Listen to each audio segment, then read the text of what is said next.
It's barely rained in months, but the floods keep coming. People in Bentiu are literally trapped, protected only by earthen dykes. This crisis is part of a wider disaster facing South Sudan, the world's youngest nation and one of the most vulnerable to climate change.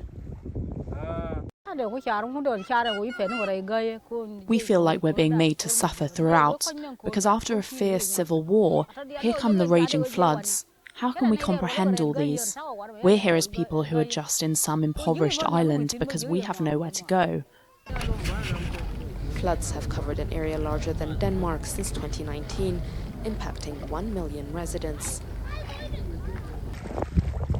Herds of livestock have died, and 10% of the country's arable land is now a swamp. The floods came after record rainfall over the Great Lakes in upstream countries, pushing large volumes of water over the plains downstream. Vast tracts of land have become so saturated that the additional water has nowhere to go. South Sudan is prone to seasonal flooding, but nothing like this has ever been seen. There's no record of Bentiu being flooded like it has been for the last 2.5 or 3 years. So this is something that is unique, the interaction between the different systems. The flooding has cut off vital roadways out of Bentiu that were used to bring in most of the city's food. Supplies are now being ferried in by canoes. Farmers and herders have also been affected. They've had to drastically change their lifestyle and are finding it hard to make a living. If the flooding is over, we can resume our farming practices.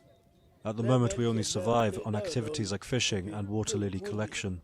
The war in Ukraine has cut aid budgets and raised food prices at a time when 7.7 million people in South Sudan don't have enough to eat. As a result, the World Food Programme has been forced to cut its rations in half, even in hard-hit areas like Bentiu.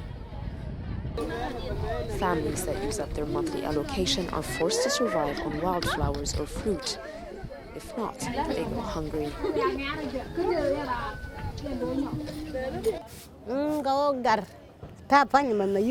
When children wake up in the morning, they start crying, looking for something to eat.